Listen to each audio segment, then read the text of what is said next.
ये वो कमरा है जहाँ मान्यवर कांशीराम रहा करते थे। जब भी आते थे जालंधर, इसी कमरे में ज़्यादातर वक्त उनका बीतता था और ये अभी तक पीडी शांत जी ने वैसे ही रखा है इस कमरे को। उनके सपने क्या थे और जो वो पूरा करना चाहते थे जो हो नहीं पाया? सरकार बनाना चाहते थे पंजाब में भी, ये उनकी बहुत तीव्र इच्छा थी। अब तक रहते तो prime minister Bahujan Samaj party का बनना था। जब वो बहन जी वहाँ से फ़ोन कर रही थी यूटी गेस्ट हाउस में, भी पता ताला लगा हुआ है, साहब ने बेसा हालात खराब है, साहब कितने चले गए। फिर क्या हुआ, उन्होंने नरसिम्हा राव को, प्राइम मिनिस्टर को भाई, हाँ बहन जी ने, भाई साहब कांशीराम पंजाब गए हुए हैं, पंजाब का उनका वेयर अबाउट नहीं पता चल रहा। तो सेंट्रल गवर्नमेंट ने फिर 3 स्टेट में रेड अलर्ट कर दिया। साहब कांशीराम जी मेरे हੱਥ ਦਾ ਖਾਣਾ ਖਾਂਦੇ ਸੀ, ਕਿਤੇ ਵੀ ਜਾਣਾ ਕਹਿਣਾ ਪਹਿਲਾਂ ਉੱਥੇ ਤੂੰ ਚੱਲ ਜਾਈਂ ਜਾਂ ਤੂੰ ਖਾਣਾ ਬਣਾ ਕੇ ਘਰੋਂ ਲੈ ਕੇ ਆਈ। मैं तो इन्नी खुशकिस्मत आ जी, साहब कांशीराम जी मेरे हੱਥ ਦਾ खाना खांਦੇ ਸੀ। तो मैंने देखा उनके पैर बड़े सूजे। मैं क्या साहब जी थोड़ा रेस्ट कर लिया करो, पैर सूजे तो इसलिए तुम थोड़ी रेस्ट कर लिया करो। फिर कहते मैं मरन तो बाद की करना, रेस्ट ही करनी है।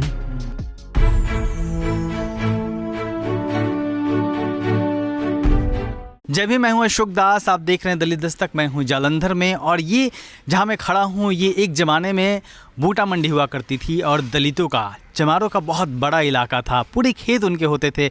बाद में इसे गुरु तेग बहादुर नगर के नाम से बसा दिया गया, कॉलोनी बसी हुई है। और हम हैं अभी प्रेमदास शांत और सुशी के घर में, जो कि 674 नंबर घर है गुरु तेग बहादुर नगर में। इस घर से हम अंदर जाएंगे और फिर हम बताएंगे कि इस घर की खासियत क्या है। लेकिन मैं आपको हिंट दे दूं कि इस घर की खासियत यह है कि इस घर में मान्यवर कांशीराम सैकड़ों बार आ चुके हैं और इस परिवार के साथ रुक चुके हैं।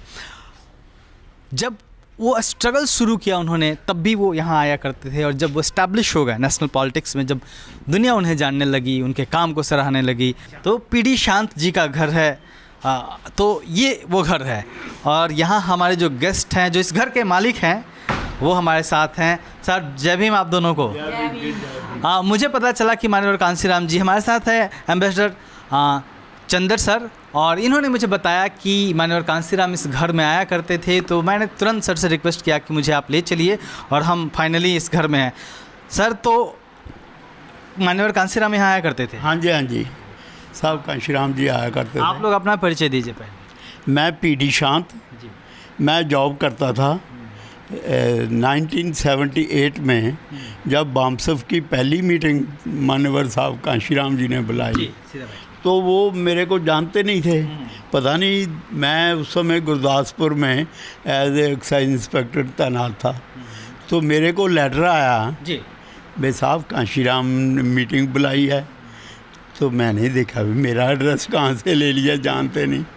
चलो मैंने क्या, ऐसे ही कई एसोसिएशन बनाते हैं शेड्यूल कास्ट को, नाम इन्होंने ये नाम रख लिया होगा, लाइटली लिया। फिर भी मैं क्या, चलो जाके देखते हैं। तो हम दोनों जने उस समय चले गए दिल्ली, करोल बाग में। करोल बाग में वो उनकी कोई छोटे का, जैसे इतना कमरा ना, इसके 2 हिस्से कर लो, ऐसे 2 कमरे थे। तो उसमें कोई हार्डली 100 मेंबर था। हम भी जाके, जब हम गए तो वो टी टाइम थी, चाय पी रहे थे, हमने भी चाय पी। पहले हमने साहब भाई खैराश शायद हम ही आते, फिर चलो बैठे रहे। फिर साहब कांशीराम ने दूसरा अपना भाषण दिया, जो कैडर दिया। तो उस समय मैंने समझा भी इसमें कुछ है, जान है। चलो मैं थोड़ा जा प्रभावित होया। उसके बाद मैं आ गया। मेरा फिर उस समय, जब उसके बाद ये बात है अगस्त की, तो उस समय हम भी मूवमेंट में तो पहले थे, बचपन थे डॉक्टर अम्बेडकर की मूवमेंट से। तो हमने वहाँ एक जो शेड्यूल कास्ट ऑफिसर्स हैं उनकी एसोसिएशन बनाई। सिर्फ बाबा साहब डॉक्टर अम्बेडकर का प्री निर्वाण दिवस 6 दिसंबर को बुलाने हमने तो यहाँ इस घर में माननीय कांशीराम जी की क्या यादें हैं? कब वो पहली बार आए थे और यहाँ पे किस तरीके से आना जाना शुरू हुआ उनका? पहली बार वो 1985 में आए। जलंधर में बाई इलेक्शन था, वो भी अकाली दल की सपोर्ट से कैंडिडेट खड़ा किया था जलंधर नॉर्थ से। तो उसमें जो रैली रखी थी उस समय वो पहली बार वहाँ रैली की रामनगर में। फिर वो जो कार्यकर्ता थे बामसब के, वो मेरे घर लेकर आए साहब को। साहब कांशीराम जी जहाँ फिर रहे तो रात को ही चले गए 12 बजे। तो मैंने कहा रात रहेंगे, लेकिन नहीं, वो काम कंप्लीट करके तो 12 बजे रात को चल पाए। तो हमारे साथ आंटी जी भी हैं जिन्होंने अपने हाथों से मान्यवर कांशीराम को रोटियां बेल के खिलाई हैं। जी हाँ जी। तो आपके जहन में क्या याद है? हाँ जी, जी आप अपना परिचय दीजिए पहले। मैं हरदेव कौर शांत, ये छोड़ दीजिए। मैं बहुजन समाज पार्टी ਵੱਲੋਂ 2 ਵਾਰੀ ਕੈਂਟ ਵਿਧਾਨ ਸਭਾ ਤੋਂ ਐਮਐਲਏ ਦਾ ਇਲੈਕਸ਼ਨ ਲੜਿਆ। ਸਾਹਿਬ ਕਾਂਸ਼ੀਰਾਮ ਜੀ ਮੇਰੇ ਹੱਥ ਦਾ ਹੀ ਖਾਣਾ ਖਾਂਦੇ ਸੀ। ਕਿਤੇ ਵੀ ਜਾਣਾ ਕਹਿਣਾ ਪਹਿਲਾਂ ਉੱਥੇ ਤੂੰ ਚੱਲ ਜਾਈਂ ਜਾਂ ਤੂੰ ਖਾਣਾ ਬਣਾ ਕੇ ਘਰੋਂ ਲੈ ਕੇ ਆਈਂ। ਮੈਂ ਤਾਂ ਇੰਨੀ ਖੁਸ਼ਕਿਸਮਤ ਆ ਜੀ, ਸਾਹਿਬ ਕਾਂਸ਼ੀਰਾਮ ਜੀ ਮੇਰੇ ਹੱਥ ਦਾ ਹੀ ਖਾਣਾ ਖਾਂਦੇ ਸੀ। ਔਰ ਲੇਡੀ ਵਿੰਗ ਬਣਾਇਆ। मैं 2 ਵਾਰੀ ਐਮਐਲਏ ਦਾ ਇਲੈਕਸ਼ਨ ਲੜਿਆ ਕੈਂਟ ਵਿਧਾਨ ਸਭਾ अच्छा, ਤੋਂ। कैंट विधानसभा से मैंने का इलेक्शन लड़ा? हाँ जी, 2 बार बसपा के लड़ा। टिकट बसपा पे। के टिकट कब पे। लड़ा? मान्यवर ने टिकट दिलवाया था? हाँ जी, हाँ जी दिए उन्होंने। हाँ जी, हाँ जी। और तो वो रुकते होंगे, एक तो आत्मीय संबंध तो बन ही जाते हैं आप लोगों के बीच में जब यहाँ के वो रहते थे तो। हाँ जी। तो किस तरह के बातें थी राजनीति? ऐसे है कि साहब कांशीराम जी मेरे को पॉलिटिक्स की बातें समझाते रहते थे। वो मैं वहाँ नागालैंड में गया, मेरे को वहाँ शॉल दी उन्होंने, ऐसे वो जहाँ मेरे पास पासवान आया, जगजीवन राम नहीं, पासवान आया, और दूसरे और लीडर को भी बताना भी ये मेरे पास आए। जोगी जो चीफ मिनिस्टर बाद में बना था छत्तीसगढ़ का, वो ऐसे वो भी बामसब में, वो भी पहले बामसब में था। इवन जो ये अभी छत्तीसगढ़ में चीफ मिनिस्टर है, उसका फादर भी बामसब में था। साहब कांशीराम जी, नंद कुमार बघेल जी। हाँ जी, जो अब अरेस्ट किया हुआ। तो ऐसे साहब कांशीराम जी जे मैं कहूँ भाई मेरे पे इतना विश्वास करते थे। पंजाब में तो सबसे ज़्यादा मेरे से ही विश्वास करते थे, और इवन मैंने लगता है कि शायद पूरे इंडिया में ही बहन जी के पास मेरे से विश्वास करते थे। तो ऐसे जहाँ बाथरूम में बुर्श करते रहे, मैंने पास खड़े रहना, बुर्श करते करते मेरे को समझाते रहते थे। कोई एक तो बार अच्छा, जब वो काफ़ी आगे बढ़ गए, बड़े नेता बन हाँ गए, जी, हाँ जी। क्या उसके बाद भी आते थे? हाँ, बड़े नेता जब बने फिर ही आते थे। पहले 85 में आए, फिर 87 में यहाँ पर एक रैली बढ़ी लगी, पूरे पंजाब की रैली जलंधर में, तो उसमें आए। तो यहाँ भी फिर मेरे घर ही आए। तो उसके बाद फिर आना 90 के बाद तो आना जाना उनका बना। जब भी जलंधर आते थे तो मेरे पास ही आते थे।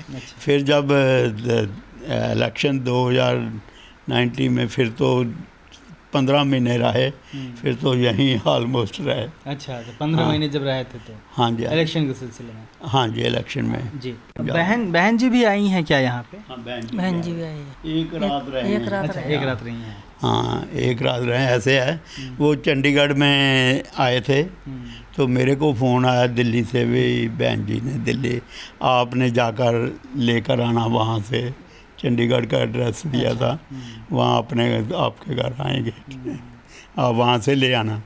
मैं सोचा भी वो इतनी बड़ी पर्सनैलिटी है तो मैं तो कार लेकर जाऊँगा, तो उसमें तो सिक्योरिटी भी नहीं। हमारे एमएलए 9 थे, तो मैं शंगारा राम सूंगड़ा एमएलए, उसकी ड्यूटी लगा दी भाई आपने वहाँ जाना है, एड्रेस दिया, बहन जी को लेकर आना, इतने बजे उन्होंने बोला, आपने उससे पहले पहुँच जाना।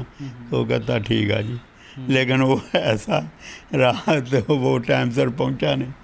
जब नहीं पहुँचा तो बहन जी ने सोचा, तो फिर उन्होंने चंडीगढ़ का जो प्रधान था मिस्टर उसान बहुजन समाज पार्टी, उसको बोला भी आप मुझे छोड़ कर आओ।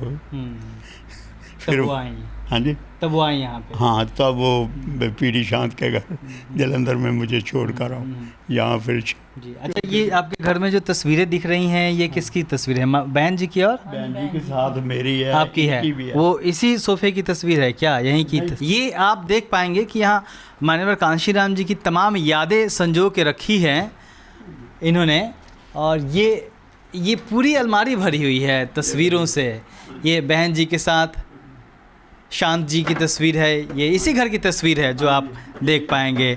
इसके ये रेडिसन होटल, अच्छा, ये रेडिसन होटल की है तस्वीर, जब बहन जी आई थी यहाँ पे तो उनके साथ की तस्वीर है। और ये आंटी जी की तस्वीर है जब बहन जी के साथ है। और मान्यवर की भी कई तस्वीरें यहाँ पे रखी हुई हैं इस घर में, आप देख पाएंगे। अच्छा, ये कहाँ की तस्वीर है सर? ये घर की है, ये इस घर की है? ये मेरी बेटी है। अच्छा, बड़ी, ये हाँ, छोटी। ये इलेक्शन की तस्वीर है जब यूपी में सरकार बन गई थी, हाँ जी, तब भी क्या मान्यवर कभी आए थे यहाँ पे? हाँ जी, जी। जो पहले 95 में बनी थी, उसके बाद आते रहे। 2001 में वो आए, जहाँ जो 2002 के इलेक्शन के 15 महीने रहे, अच्छा, तो ऑलमोस्ट यहीं रहते थे। तो कई बार ना ऐसे, एक बार नकोदर की तरफ से, फिरोजपुर की तरफ से आ रहे थे, दोपहर को नकोदर से उन्होंने बोला अपने साथ जो वर्कर थे, भाई पीडी शांत को फ़ोन लगाओ, भाई मैं उधर आ रहा हूँ, खाना बना तैयार कर ले। अच्छा, वो कहते मैं नकोदर पहुँच गया हूँ। तो मैं कहा वहाँ से तो आधा पौना घंटा लगेगा। तो मैं फटाफट खाना तैयार किया, पास ही था, बाहर नहीं था, दूर घर के पास। कभी जब मान्यवर स्ट्रगल कर रहे थे बामसेप के जरिए, तब से आप उनसे जुड़े रहे हैं? हाँ जी, हाँ जी। उत्तर प्रदेश में जब बहुजन समाज पार्टी की सरकार बन गई तब भी जुड़े रहे हैं? हाँ जी। मान्यवर के व्यवहार में कभी कोई अंतर आया, आपको देखने को मिला? ना, कोई अंतर नहीं। उनका व्यवहार है वैसा ही रहा, भावें सरकार थी। जब सरकार बनी ना पहले, उन्होंने मेरे को फ़ोन किया, भाई ऐसे है हमारी सरकार बन गई है। तो मैंने जो प्लानिंग बनाई है कि ऐसे एक गुरु रविदास के नाम पे ज़िला रखना है, एक उधम सिंह के नाम पे एक महामाया नगर बनाना है। फिर मैं मेरे दिमाग 'ਚ वो मायावती के नाम ते वो कहते मायावती के नाम ते नहीं, महामाया बुद्ध की माता। ठीक है जी, मैं इस तरह सारे कबीर नगर बनाना है, ये सब आपसे डिस्कस किया करते थे? परिवर्तन, हाँ जी, हाँ जी। वो मतलब मेरे को बता देते हर चीज़, कोई छोटी भी हो ना। कोई यादगार घटना जो आपको याद हो मान्यवर के बारे में, कोई बहुत इम्पोर्टेंट बात, कोई यादगार घटना? यहाँ म्यूनसिपल कॉरपोरेशन के इलेक्शन थे, साहब कांशीराम जी उस समय आए थे, सभी जितने कैंडिडेट खड़े उनकी रैली मीटिंगें करते थे। तो करते इसे शाम को 3 बजे आ गए। तो कहते मेरे को 1 घंटे बाद उठा देना, जगा देना। चलो मैं कहा ठीक। मैं 1 घंटे बाद उठाने गया, उठाया तो मैंने देखा उनके पैर बड़े सूजे। मैं कहा साहब जी थोड़ा रेस्ट कर लिया करो, पैर सूजे आ तो इसलिए तुम थोड़ी रेस्ट कर लिया करो। फिर कहते मैं मरन तो बाद की करना, रेस्ट ही करनी है। हैरान रह गया भाई एडी वड्डी गल का। तो इसलिए कहते मेरे को तो टाइम नहीं। फिर कहते मेरे को तो बीमार होने का टाइम है नहीं ना, अज तक मैं मतलब मेरे को बीमार होने का समय नहीं है, ये मान्यवर कहा करते थे। हाँ जी, हाँ जी। तो कहते एक बार क्या हुआ, जब से मैंने होश संभाला है ना, कभी मेरे को बुखार नहीं हुआ। मान्यवर ने कहा? हाँ, मान्यवर कभी बुखार नहीं हुआ। पहले हुआ होगा तो मुझे पता नहीं। हरदेव कौर शांत को पंजाब का चीफ मिनिस्टर बनाना चाहते थे। अच्छा, हाँ जी। एक बार बात हुई, हम शाम को बैठे। अच्छा, उस समय ना 2002 में वो एक अकाली दल 1920 है जी, उनके साथ समझौता हुआ था। और उस साहब ने कहा था उसको जट है जो उनका रविंदर सिंह, अच्छा उसको चीफ मिनिस्टर बनाना है। चलो है तो एक बार शाम को मैडम थे, मैं था, एक दो बूटा मंडी के, एक जो पहले बाद में MLA रहा अविनाश चंद्र वो था। तो अविनाश ने घुमा के बात की साहब से, साहब जी आपने उसको जट को चीफ मिनिस्टर तो बना देना, लोग कहते हुए आपने उसको सिर्फ 6 महीने रखना है, उसके बाद किसी चमार को बनाना है। साहब कहते नहीं, चमारी को, मिसेज शांत को, मिसेज शांत को। तो अविनाश कहता बीबी जी मैनू अपना सैकटरी रख लेना। साहब कहते नहीं वो इन्होंने सैकटरी PD शांत। ऐसा मतलब बड़ी ऐसे। अच्छा, उनके सपने क्या थे और जो वो पूरा करना चाहते थे जो हो नहीं पाया? ज़्यादा जो सरकार बनाना चाहते थे पंजाब में भी, ये उनकी बहुत तीव्र इच्छा थी। उन्होंने ट्राई किया पहले 97 में 6 में हुआ ना अकाली दल से समझौता, 25 साल बाद फिर हुआ है अभी। हाँ 3 पार्लियामेंट की सीटें जीते थे। तो साफ चाहते थे उसके बाद असेंबली का भी हो जाए समझौता तो चल सरकार बन जाएगी। लेकिन बादल ने वो बीजेपी के जहाँ साथ जा मिला, वो साहब को बड़ा भी मेरे से पूछा भी नहीं भाई हम कहाँ जब इलेक्शन इकट्ठा लड़ा है तो पहले पूछना चाहिए आप हूँ अगे की करना। कभी ऐसा भी हुआ क्या कि मान्यवर चुपके से आ गए हो यहाँ पे, किसी को खबर ना लगी हो? हाँ जी ऐसे था साहब कांशीराम जी चंडीगढ़ यूटी गेस्ट हाउस में रह रहे थे। उस समय हालात पंजाब के खराब थे, अतवाद ज़्यादा था, तो इसलिए वो साहब ने बोला सिक्योरिटी वालों को कि जलंधर चलना है, अभी आधे घंटे में तैयार हो के आ जाओ। साहब ने आधा घंटा उनको वेट किया पर पुलिस वाले लेट नहीं आए। साहब बिना बताए ताला लाया तो चल पड़े जलंधर को, यहाँ मेरे घर आ गए। अच्छा आने से पहले जब बहन जी वहाँ से फ़ोन कर रही थी यूटी गेस्ट हाउस में भी पता ताला लगा हुआ है, साहब ने भाई हालात ख़राब है, साहब कितने चले गए, मोबाइल था नहीं था। हाँ उस समय मोबाइल नहीं थी, मोबाइल मेरे पास था यहाँ तो अच्छा नहीं उस समय है नहीं थी मोबाइल। तो फिर क्या हुआ, उन्होंने नरसिम्हा राव को प्राइम मिनिस्टर को फोन लगा भाई हाँ बहन जी ने भाई साहब कांशीराम पंजाब गए हुए हैं, पंजाब का उनका वेयर अबाउट नहीं पता चल रहा। तो सेंट्रल गवर्नमेंट ने फिर 3 स्टेट में रेड अलर्ट कर दिया, पंजाब हरियाणा चंडीगढ़। अच्छा कि कहाँ चले गए, कहाँ चले गए। तो फिर वो जो पुलिस वालों को जो DGP DIG उन्होंने वो चंडीगढ़ के प्रधान से पूछा, तो प्रधान को पता था। अच्छा हाँ प्रधान कहता भाई कोई फिक्र नहीं, वो जलंधर में एक्साइज इंस्पेक्टर है। उस समय मैं एक्साइज इंस्पेक्टर था, एक्साइज इंस्पेक्टर है, उनके घर गए हैं, तो कोई बात नहीं। आखिरी बार कब आए थे मान्यवर यहाँ पे? आखिरी बार वो इलेक्शन के 2 दिन बाद ही वो फिर चले गए थे, फिर नहीं आए। फिर जलंधर में आए तो तारीख याद है जब आखिरी बार इस घर में आए थे? जो इलेक्शन हुए थे ना उसके कौन से साल में? 2002 में ओके जो इलेक्शन हुए थे। अच्छा 2002 में जो पंजाब के इलेक्शन हुए थे, उसके बाद मीटिंग ली थी एक कैंडिडेटों की, उसमें आए थे। तो उसमें बहन जी भी साथ आए थे। फिर वो वहाँ से सीधे ले गए, घर नहीं आने दिया बहन जी ने। तो मुलाकात हुई थी आपकी? हाँ मुलाकात तो हुई थी वहाँ दफ्तर में। आज जब मान्यवर के अब चले जाने की खबर आई यहाँ पे, तो कितना लंबा वक्त हो गया था मिले आपको उनसे? जब डेथ हुई उसके कितने पहले आप मिले थे? पहले वहाँ दिल्ली में बीमार थे जब, तभी मिल के आए थे। अच्छा हाँ जी। तो उस समय बहन जी ने मिलाया था। अच्छा मिलाया था। हाँ जी, वो बेहोश, मतलब सेंस में नहीं थे। अच्छा, होश लोग बहन जी पे आरोप लगाते हैं, कई लोग उनके विरोधी की वो मिलवाती नहीं थी मान्यवर से लोगों को।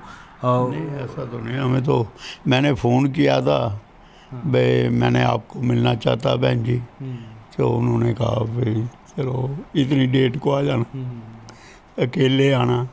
मैं कहा बहन जी मैडम भी मिलना चाहते हैं, चलो उनको भी ले आना। कहते तो हम दोनों गए थे, पहले बहन जी से मिले, तो फिर बहन जी ने, बहन जी सीएम थी?